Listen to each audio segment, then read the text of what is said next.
Hey, I am so excited to welcome Victoria Harris with us right now. Victoria is the head of school at Providence School in Tifton, Georgia, and she has been using Equipping Minds for quite a few years personally as a family.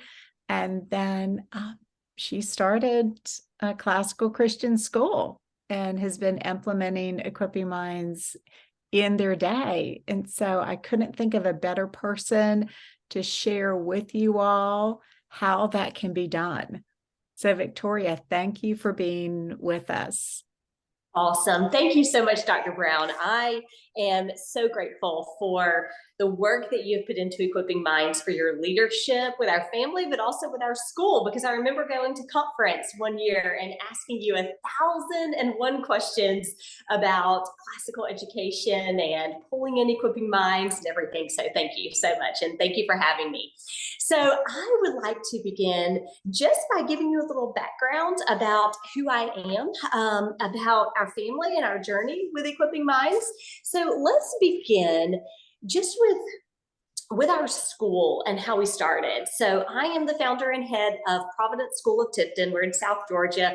Like Dr. Brown said, we are a classical Christian school, which means that we take the liberal arts and saturate it with a biblical worldview. By doing that, our goal is to help students be able to think well, to think independently, and to be able to take what they know and to use it in the world, in their churches, in their families, in their vocations, for the glory of God, not for themselves. And with that, that requires that they think well and independently, rather than relying on what someone else says that they should think about a particular issue. Now, how does Equipping Minds come into play with that? It is truly in and throughout every part of our day here, because I believe that that is what Equipping Minds does. It helps our students have the cognitive tools for learning so that they can learn how to think well.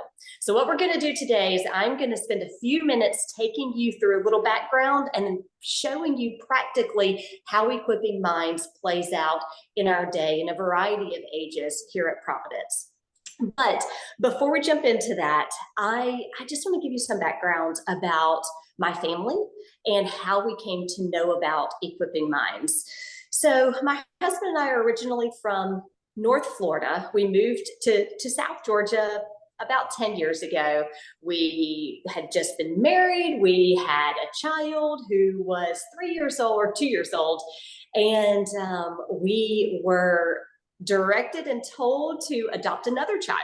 We knew that this child probably had some slight cognitive delays. We did not understand the magnitude of his cognitive needs when we adopted him.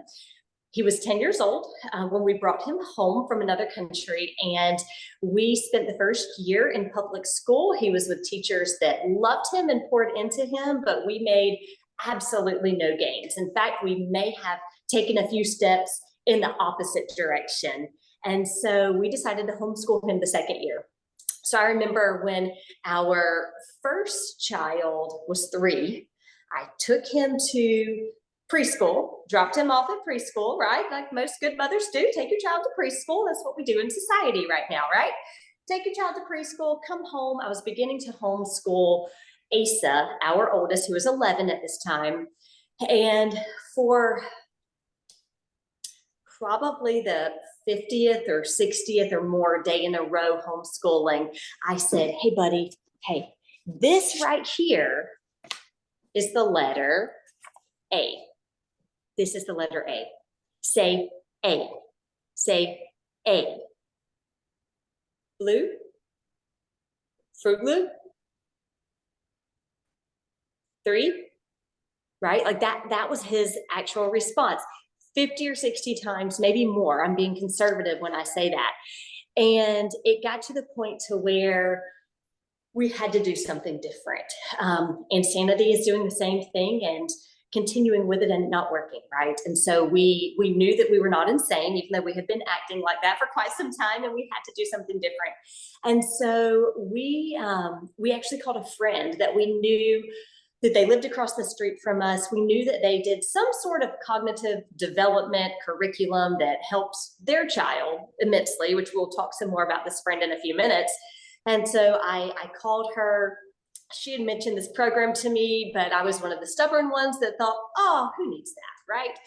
And so I had a conversation with her. She said, this is what you need. And I was at my wit's end. So I said, absolutely, I'm going to make a call. Well, we started with the Roses program, which was wonderful, absolutely wonderful, so thorough. My personality is slightly type A, or my husband might not say slightly, very type A. And so I want to know everything about something before I jump into it, right? And if you're here in person, if you're listening online, you probably have a similar personality. Well, because of that, it was very challenging for me. The Roses program began to be very overwhelming. I jumped in and followed the steps as I was told to do. I had all of the support that I needed from Dr. Brown and her team, but it was still very challenging because I was very overwhelmed with the large majority of information that I was presented with Roses. So finally I called my husband and I said, I can't do it anymore. He said, make the phone call. We made the phone call and started one-on-one therapy for Asa with a certified therapist for Equipping Minds, and it changed everything. I gradually was able to leave his side, and he continued to improve. And in the past 3 years has gone from no reading level at all to a second grade reading level. Just this week, he had to read Isaiah 4 for a homework assignment that was not in a special needs class. It was in a general education class for 8th grade. Their homework was to read Isaiah 4 in a humanities class that we call Omnibus. So this was part of their literature program. And he was able to pull out his iPad. He read it with Audible, closed it, opened his Bible, and then read it by himself. He would not have been able to do that if it was not for Equipping Minds, both at home and in the classroom. And so as we jump into this, I just want to present to you our family dynamic, because now we have 4 children and they vary in cognitive levels. Well, my husband and I knew what we wanted for schooling for our children. We found that school, we went to them, they said, we can help this child and this child, but we cannot help this child. From a school perspective and a parent perspective, that's hard. The school does not ever want to tell a family that, and the family never wants to hear that. So when we were told, the Lord made it clear to us that we were supposed to start Providence School of Tifton. At that time, we knew we had to have the core classical, rigorous curriculum that comes with a classical Christian education, right? But it had to be able to serve all families, at least with varying cognitive abilities. So with that, we started Providence with Equipping Minds as part of our core curriculum. Now, you don't have to do that. We're going to talk about that in a minute. But what I want you to see here is that while our goal was to start Providence to be able to help everyone in the family, Equipping Minds was to be used in our minds for students with significant cognitive delays, right? Well, what we did not realize is that it would help provide the foundation that was needed for every one of our students, even if they were neurotypical and had absolutely no cognitive delays.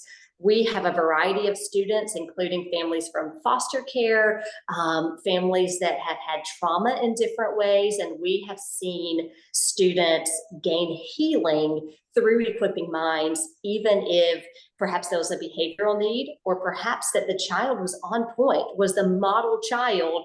Well, now that child is able to use logic more thoroughly than they would have without Equipping Minds. So all around, we have seen this. So I just encourage you, regardless of the type of school that you have, to use and implement Equipping Minds throughout the day, not just for a particular group of people, because you will find that the results are absolutely worth the time. So as we jump into practically how do we do this and what does this look like, I want to share a qualifying statement. When I say the word, we are doing, okay, that may mean that we are currently doing this right now, that we have done this previously in previous years, but for whatever reason, different class makeups, combining classes, individual classes, things like that, we aren't currently doing it, but we have before, or we have plans to do this in this way in the next 1 to 2 years, because we are actually in the process of rewriting our curriculum guides to embed equipping minds in and throughout every subject, in addition to having a 30-minute class daily. So with that, let's jump in, because I know that sometimes the time doesn't permit to have a 30-minute class daily. I want to show you how to do that separately and embed it into warm-ups throughout all of your subjects. So the first thing is I want to give you just a quick overview here, okay? A quick overview of the different ways that we have utilized Equipping Minds. So we began our first year with 33 students. We're going into our fourth year. We have about 100 students that we're expecting in our fourth year. And we have used Equipping Minds from preschool, 2-year-old preschool, okay, 2-year-old preschool, all the way through 6th grade. And in the classroom with 30 minutes a day, we have used it as small groups for older students. If an older student needs it, whether it be for a cognitive need or to increase their SAT score, right? It's absolutely great for that. We have used it in a small group for that. We have used it with one-on-one teletherapy with an Equipping Minds therapist if we were not able to offer that one-on-one, because we know that everyone is short-staffed around the world, it seems like right now. So we've been able to do that with one-on-one teletherapy. And then we've also recently been able to have one-on-one in person at school as well. Now, you've heard the research, you understand that Equipping Minds is holistic. It is for the entire person, right? And so you have primitive reflexes. How do you work those into the day? Recess and PE, that is the best way to do that. And even in a morning routine. Sound therapy. How do you incorporate sound therapy? We've done that a couple of different ways as well. So we're going to get into all of those things. As we move into this, let's start with the elementary stage, the grammar stage, right? So preschool through 5th or 6th grade, depending on your school. Well, we have that section that is done one way, and then we have our upper school that is done primarily with small groups, like I just mentioned. So with what I'm sharing, keep that in mind. Those that are in the same classroom with the same teacher for 70% of the day, I would consider as a classroom group. For upper school, where they change classes for every period, that would be a pull-out time for those students, as to be pulled out into a small group. And we've done small groups with 3, we've done small groups with 15. So sometimes a small group for upper school is not necessarily just referencing 3, 4, 5 students. It may be a small group all the way up to a full class, depending on what the need is, but it would be a specific group for upper school. Now, one of the questions that I get often, that I asked myself in the very beginning, was how do you do that, implement the curriculum, right? And still teach the content of all of the subjects that you have, because there's only so much time in the day. My response to that would be, Equipping Minds is the content. So Equipping Minds is the content, because Equipping Minds gives you the tools for learning, right? Not just a curriculum to implement as something else to have to do during the day. So when you change the way that you think about using Equipping Minds, and you begin to realize that this is actually the tool for learning, it will change the way you implement it in your classroom. So with that being said, let's jump in. I am actually in a classroom right now, and I am going to take you around this classroom. This is a kindergarten classroom. Now, in this room, sometimes we have junior kindergarten combined with them. With junior kindergarten combined, they are at two different levels, two different stages. They start the year doing Equipping Minds with the same lesson plans, and then it gradually separates, right? That's the same way when they move into first, second, third, fourth, fifth, sixth grade. I want to give an example of a classroom setup with this classroom because this teacher has used the program for about 3 years, 2.5 years, alongside of me and then independently. So she has it organized, ready to go, okay? So the first thing that I want to do is turn my camera around. All right, so we are in a classroom. I'm going to take you to the door. So this classroom is currently set up for about 18 to 20 students, okay? We have our younger ones in the front so that we can reach them easily, which is very important with Equipping Minds, especially in the workbook. We want our teacher to be able to be directly across from the student. So for example, if the student is here, we want our teacher to be able to kneel down directly across from the student. And so the teacher can also do the same thing with their older students in the back. Okay, you will see that our students have cubbies on the walls. And with these cubbies, they have instant access to the core of what they need for Equipping Minds. So in this cubby, you will see that they have a pencil box that has their dry erase marker and their eraser. This one's a very used eraser, but their eraser in with it. And then they also have a pencil box that has their cubes.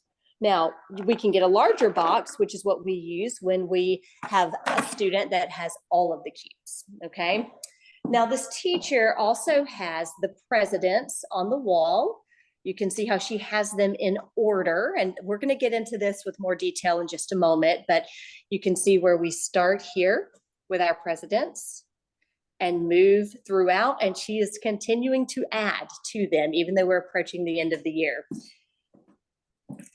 Here, she has her games where she can easily grab them. They are sorted by games, by the game here with the basket, so she can grab those easily as well. And one of the things that we have found beneficial, and I'm going to continue to show you here, is that this teacher keeps Aristotle's 10 categories of being on the side of the whiteboard. So regardless of what she's discussing or what she's reading, or even in math, she can pull those categories out and use them effectively without having to think about it. Now, I'm going to show you one more thing. I'm sorry, that's a little bumpy for you. So another thing that we do is we use these folders right here. Okay, I'm going to turn this around. All right, we use these folders for our students. We found it easier for them to use, especially for the younger ones, than putting the worksheets in a binder. So we use these and we keep their workbook pages in these. Okay, so they have their cubes, their marker, they have all of their supplies, and they can easily grab them and pull them out at any time. So that is how she organizes it. Now, with that, she also has a booklet, and I'm gonna pull it out for you, that has all of her supplies for the classroom in it, or a little piece together, okay? So she can just easily grab what she needs and do it at that moment. She keeps it on her podium, which is what I'm using right now to record this. She can grab what she needs, she can use it, she can immediately put it back, and it's at her fingertips all throughout the day, because again, we want to use the program throughout every subject, not just for one 30-minute class once a day. Okay, so with that being said, seeing how some of it is organized, let's jump into a few of the games and how we play the games throughout the day. Now, Again, you can do this as just a large group session, 30-minute session. If time permits, that's fabulous. The best time of the day that I have found is first to call it a brain break, okay? And then to put it when a student genuinely needs a brain break, which would not be at the end of the day, because most students are done by the end of the day, as they should be if they have worked with diligence. Not doing it at the end of the day, rather to put it maybe at 10 o'clock in between math and phonics, you know, in an area, a time like that. That's very, very helpful. When they finish equipping minds, they typically truly do need a brain break. And so we try to organize restroom breaks around that. As crazy as it sounds, we really do, because their brain is tired. So jumping into a few of these games, the first thing that we do is we take the cards such as Spot It or Blink or Set, and we enlarge them. This is even a conversation that Dr. Brown and I have been having about these fabulous cards. We would love to be able to have large sets of those, right? Because when you have a classroom, you can do this as a class with Spot It with the large cards. Now we do it as a group. Everyone says it chorally together. We begin with step one and move from there every year. What you'll find is, of course, kindergarten is going to go at a much slower pace through the steps than fourth grade is going to go.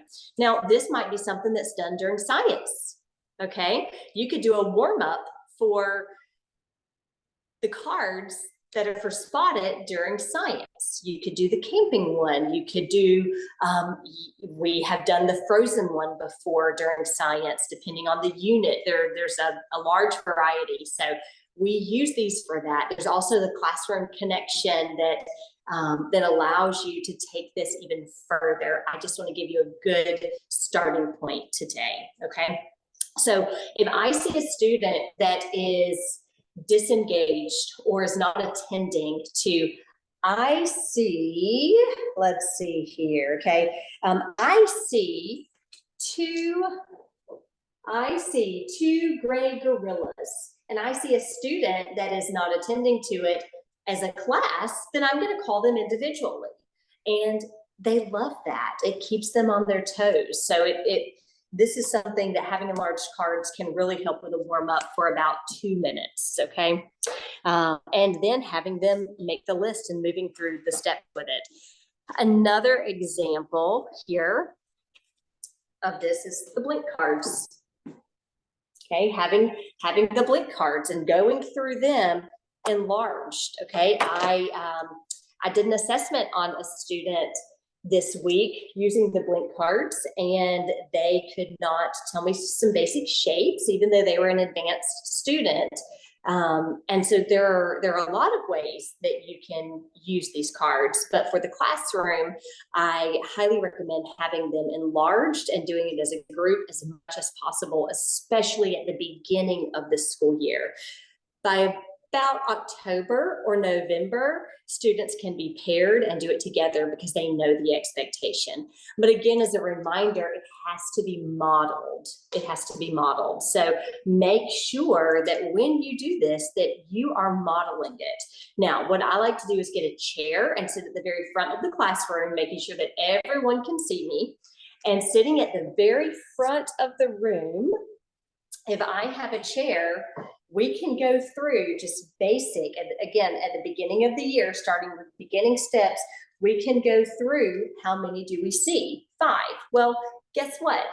If it's kindergarten or junior kindergarten, our lesson 2 for math teaches the number 1, okay? So we might look at this on that day for math as a warm-up and say, how many stars do we see? 1. What shape do we see? Star. What color do we see? Of course, not in that order. You'll want to reverse those two. Yellow. And so this is now simply a part of our math program. They know what it is, okay? Likewise, when you take the workbook here, this one's a messy one, but it's used, which is good, okay? When you take the workbook here and you go through beginning with step 1 and identify the ones, now in writing, guess what? We're learning how to properly start and end a circle, okay? Because we circle the 1. Again, this is a quick warm up. We can go ahead and do the color with it. Now the students are learning. Again, would be an example for a younger group. Students are now learning the color associated, the animal associated. Then when we get to history, guess what happens when we do history for that day? Students learn about the number 1, and they learn about our first president in Yo Millard Fillmore. So everything that has number 1, the students are learning about. With us, it would be on day 2 of school. Okay, everything associated with number 1.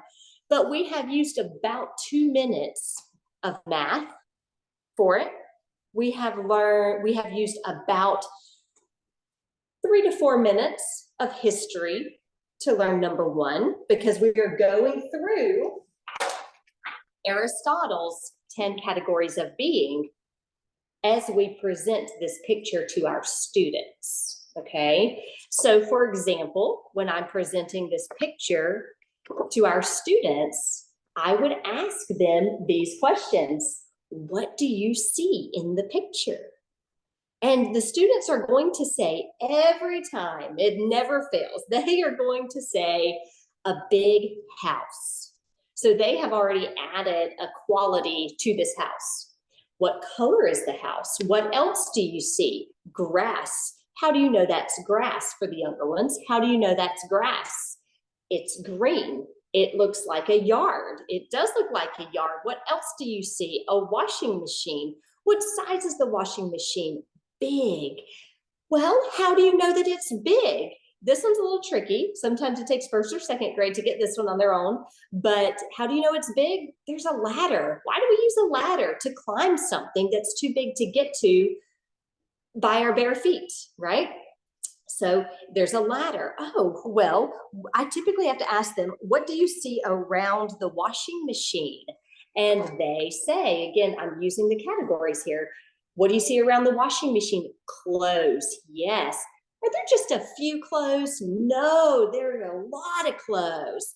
And then sometimes someone will say there's a ton of clothes, okay? And then we might deviate and have a lesson on a ton, right? A little math lesson, but then we'll come back and say, okay, there's a ton of clothes. And then I will say, because this is more of a Southern thing in the past, I will say, have you ever heard your mom or dad say, I have a ton of clothes to wash. I need to wash a ton. And intentionally with a pause before saying wash a ton when I say it, because that makes them hear what's being said. They will say yes or no. And I'll say, wash a ton. This is George Washington. George Washington. Who do you see in this picture? Then they have to say, I see George Washington. What number of president is he? 1. What color is 1? And then we continue going through what they have learned previously in that day regarding the number 1. So now we have multiple exposures in the day with everything surrounding the number 1, right? The next day, what do you think we do? Number 2. That's right. The next day, number 3. And now this is a lot and it adds up quickly. But what I have found is that, of course, when we do number 2 and we review number 1, because it must be reviewed every day, at least once, I tell my teachers 2 to 3 times a day in a 24-hour period. Once we review it once, then they will have it the next time. So on day 3, they are doing 1, 2, and 3. On day 4, 1, 2, 3, and 4. So by the time we get to the 5th day, which, give or take at the beginning of the school year, sometimes 1 week actually takes 2 weeks, and that's okay as long as it's being reviewed every day. By the time we get through the first 1, at most 2 weeks, students have all of the core for 1 through 5. Now, we have also taken it upon ourselves to add in the grammar of history timeline with the numbers to help them see sequencing. So that is in the back of your Equipping Minds teacher's workbook. So we add that in. For our younger students that are learning the consonants, they begin the year with consonants. We add that, but we add that. You could do it historically, you could do it scientifically, you do it however you want to do it. For us, we do it in the order that they learn them in their song, which starts with North America, which starts with where they live for us. And so that works. But we go through and help them see one in ordinal position throughout. Okay. Now, when they're in first, second, third, fourth grade, we can just jump in and do a quick review and pick up that this helps lay the foundation in the beginning, especially if this is your first year and you are starting this with fourth grade or you're starting it with sixth grade. It's okay to take that time in the beginning because the next year they will have it and be able to take it further. So when it comes to the workbook, spending 2 to 3 minutes as a warm-up at the beginning of every subject is ideal, okay? Now, I want to take a second and also show you the stair cards, because in the beginning of the day, we do a morning meeting, which is where we do calendar work. And with the calendar work, again, you can pull in the numbers with it, no problem there. But we also sometimes will take a stair card, and with our older students, older elementary age, 3rd, 4th, 5th grade, they like to quiz one another, right? Unfortunately, it is innate in us that we want to win. Okay. Most people would say they want to win. And so we will take the stair cards and put students in pairs. Okay. Take the stair cards, put them in pairs and let them go through once the teacher, once the student, that role, we don't tell them that's the name, but that's the role. And we have them go through Aristotle's categories together. Okay. Go through the categories together, asking the questions about the stair card that they have, and then the other person has to recall the details following the steps in the Equipping Minds workbook. Then they take turns. Whoever got the most correctly wins a piece of candy or something like that. And that's been fun, especially if we have an indoor recess. Or there's a little extra time. That's been fun. Occasionally, again, we will do that during morning meeting for most of our grammar school students. Now, with that, I also want to show you another book, and this book is very, very helpful for states and capitals. So when our students learn American history, we use Yo Sacramento. It's the same concept. It goes through just like the presidents. It is the exact same thing.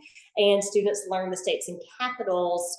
They have a song that they learn it with, but they also can learn it this way. And it's very helpful. So we use Aristotle's 10 categories. And this is just part of their history curriculum for American history. It works well for us. Even with just geography, it is excellent. Now, there are times during the day when students finish early, right? We have students that are the early finishers or students that perhaps need work to be tailored a bit differently for them. And so I want to show you, sorry, I was cutting my head off there. I want to show you how we do that. I'm going to flip this camera back around. So if we have an early finisher, we never allow them to sit idle. That's never an option. We always require that they use their time wisely. So with that, we will take, and we have the worksheets in the book on the walls. Okay, this is typically by the end of week 3 or 4 that we begin to implement this. Here we have presidents, tic-tac-toe presidents on the wall. We have vowel hunt on the wall, which again, the same thing as the numbers with phonics. When students learn A, guess what? They are doing vowel hunt. When they review A, they are doing vowel hunt as it matches our lessons. We teach it. Here's another tic-tac-toe. Okay, so we have these spread out. Now, one trick for this, because this can backfire, okay, one one trick for this is that we want to make sure that they are spread out enough that students do not hop from page to page without having completed the page that they were assigned to, okay? Because that will happen. Or if two students are doing tic-tac-toe, we must have them on opposite sides of the room. So a pair over here and a pair over here. It's very important because it can quickly get out of hand. So you want to make sure that your protocol is set and clear and enforced and reinforced and reinforced and reinforced, and then it goes very well. So that's something to consider there. Now, another area that is very important throughout all subjects is vocabulary. With our students' vocabulary work, we use these worksheets, and I pulled a couple this morning to show you. We use worksheets that allow them to get their mental picture, okay? So they write the word. This is from your Equipping Minds book. So all of this is taken from Equipping Minds. They write the word, they write the basic definition, and then they draw a picture. All right. There's also an advanced worksheet with this that can be used for upper school students as well, and that's very helpful. When students have used this paper, they genuinely remember the vocabulary. We don't even have to do a test, a formal test on vocabulary, because we can walk around and discuss it, and the students show us that they know it. So here's another one. This is a full page completed. This student was trying to hurry with the word and the definition so that they could draw the pictures, as you can see with the writing, which is fine, because this is an area that we want them to really draw the pictures as they see fit, okay? Because that's gonna help them learn the vocabulary. Now, there are so many different ways that you can take Equipping Minds and use it in the classroom. What I want you to see and understand is that one by one, step by step, following it is what is most important, not understanding every piece of the curriculum right off the bat, okay? Not seeing this as a separate curriculum, a separate subject, because that's going to be so challenging. We are able to do that with our youngest students, okay? It's part of enrichment. And so we are able to do that with our youngest students. But as students get older, the time does not permit for that. So it is imperative that you embed it a few minutes at the beginning of every subject. It is very important that you don't simply say, well, I need to do the math warm-up that's in the book more than I need to do a warm-up that's, Equipping Minds Blink or something, or SET, for example. SET is a game that we use at the beginning of every phonics class as a warm-up. There is a study that you can actually locate on the Equipping Minds website, a research study that was done as a thesis that showed how using the game SET actually increases phonemic awareness. We do this consistently in junior kindergarten, kindergarten and first grade. And by second grade, the majority, I'm gonna say 75% of our students entering second grade are reading challenging second grade books. The Little House series, Winnie the Pooh, Pinocchio, Baby Island, books like that, The Magician's Nephew. That's what they're reading. And it's largely because they have the cognitive tools for learning, because we invested the time for that. Now, in thinking about how you can do this, if you are in a setting that is state regulated, or if you're in a setting where you don't have a lot of control over curriculum, that's where I would highly encourage you to let this be part of your daily subject teaching. Like I mentioned, set the grammar of history timeline, the games that can be played throughout. Which is another one that can be done with math, which could be done with phonics. I know that you've already been exposed to them, so I'm not going to go into the details there, but the letters and numbers, right? Another one that you can do easily is blink, because you can use that all the way through times tables and division. You can give them the hundreds number chart and say, hey, you flip over a blink card and let's divide 87 divided by 5, right? And make it fun in that way as well. And so what's important is that you take it step by step, piece by piece, and add a little bit every year. And by doing that, you will see how this is the content for your curriculum rather than this being an additional curriculum. That has been most challenging for my teachers. But now that they've actually done it for 3 years, they realize, oh, this is embedded in all and through all throughout our day. And they're able to do that.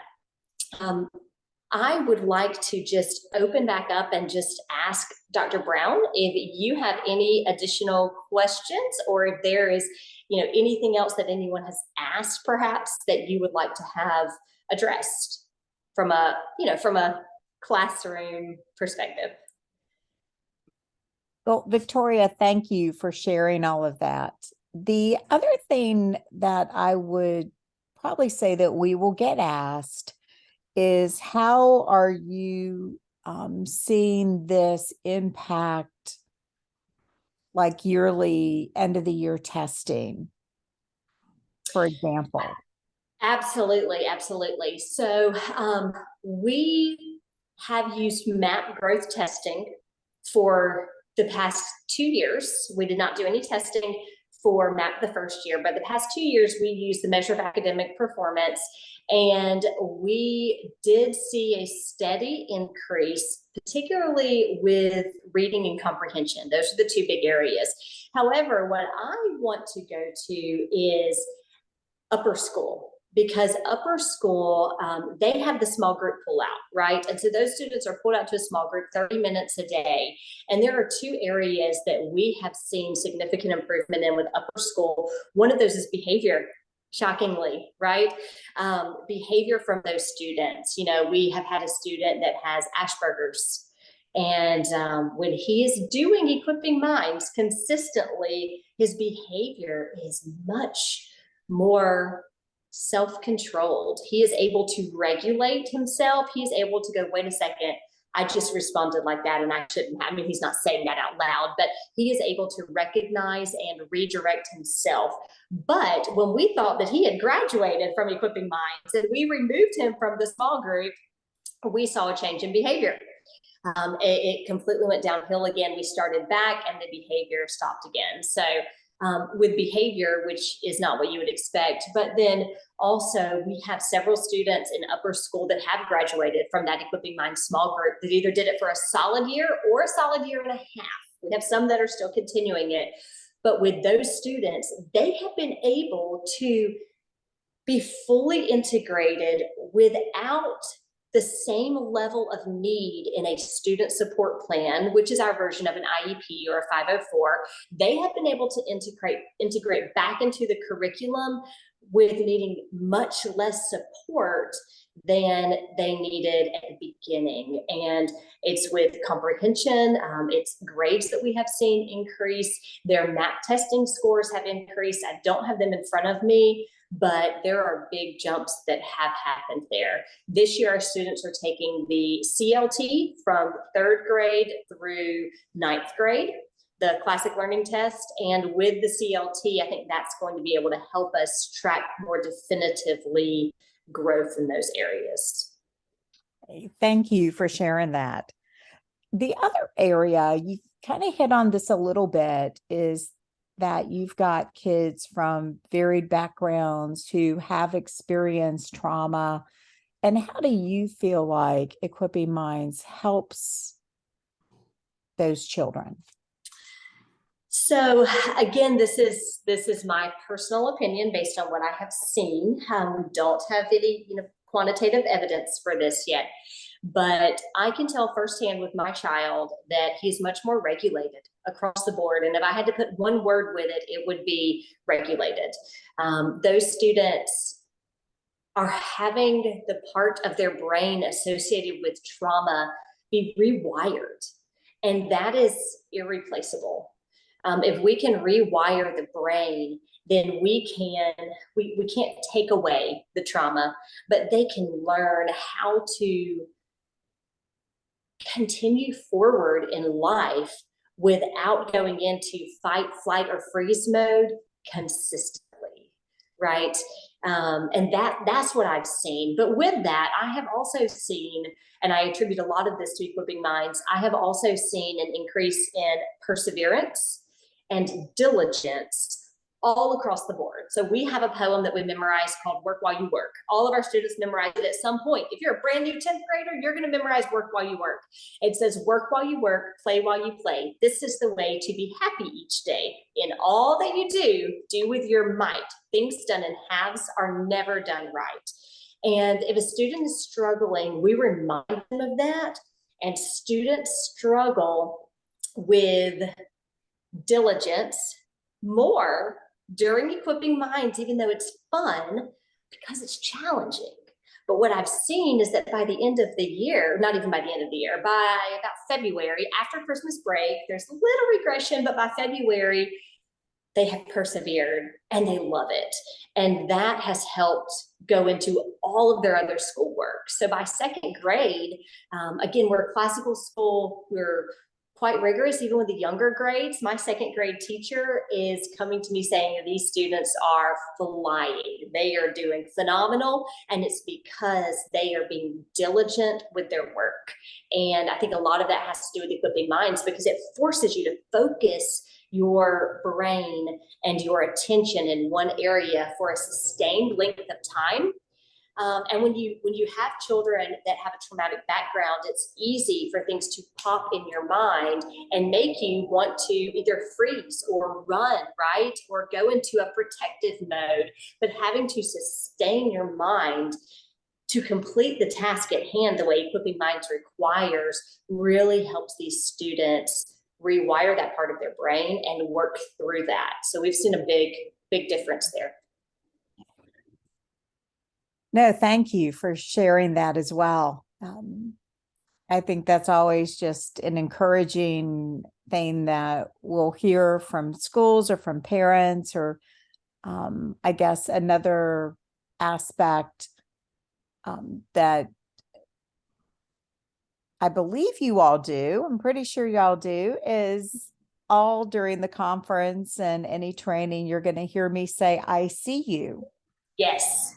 Yes, I did not touch on that. I would like to touch on that. Actually, there are three things that just crossed my mind it was on my list, but I laid my list down. So I would like to touch on that, the primitive reflexes, how we incorporate that, and then also the sound therapy, how we incorporate those three. Okay, so I see you, every teacher, it doesn't matter what age, even our upper school teachers, we've started this from the beginning. And they say, I see you. And when I have a teacher come to me that says, I cannot get the student to do X, Y, Z, I'll say, okay, I see you implement X, Y, Z to the teacher. What do you see yourself doing? And they will say, I see myself implementing X, Y, Z, whatever that is. And I'll say, do that to your student. And they will go do it and say, that worked, right? All of our teachers are required to say, I see you in your line. I see you take out your pencil. I see you put your homework in the red basket, right? And the students repeat it. I see myself doing X, Y, Z. By doing that, it saves time, because we have a saying around here that is every 60 seconds counts. Every minute, it cannot be wasted for any reason. And so by doing that, it helps them stay on target. It helps them begin to visualize what needs to happen next. And again, something I hear from our second grade teacher, which is our group that has had this for 3 solid years, that's had Equipping Minds for 3 solid years. She says consistently, these students are on target. They are diligent. They know what they're doing next. They don't waste time. And part of it is also the language. I see you, I see myself, because they're visualizing what they need to do next rather than starting something and getting sidetracked and going somewhere else. Now, with that, let's jump into primitive reflexes.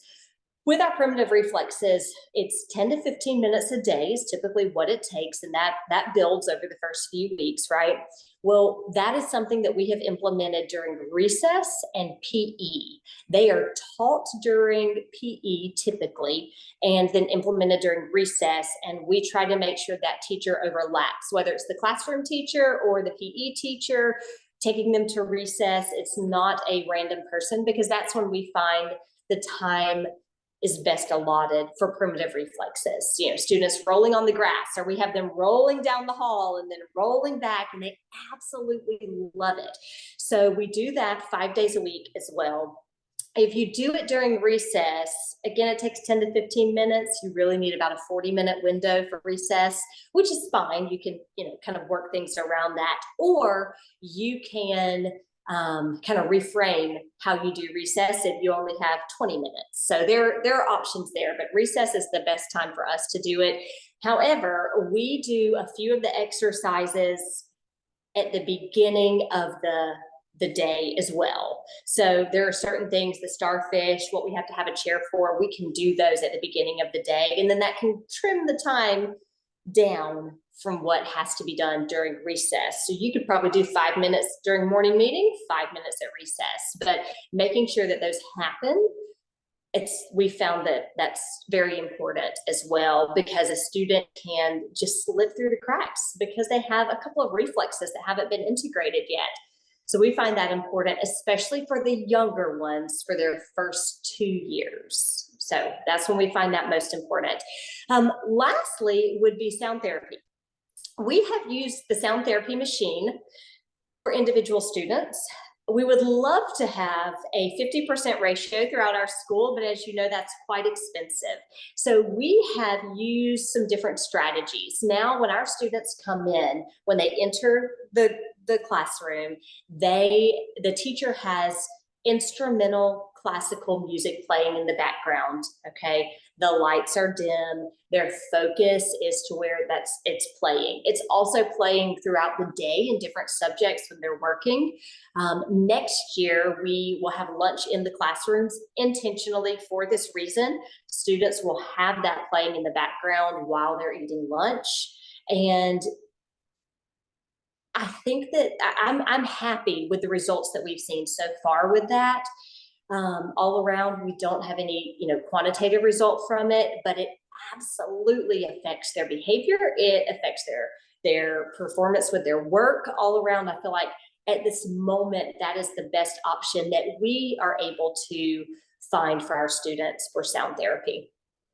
So I have enjoyed this time with you. If you have any questions, I do want to give you my contact information so that you can reach out to me. I'm happy to share anything that we have, lesson plans, outlines, anything that we have, I'm happy to share. It's continuing. Right now it's in a rebuild phase because we're integrating throughout all subjects with our new curriculum, but we can share that with you when it's complete as well. My email address is vharris, VHARRIS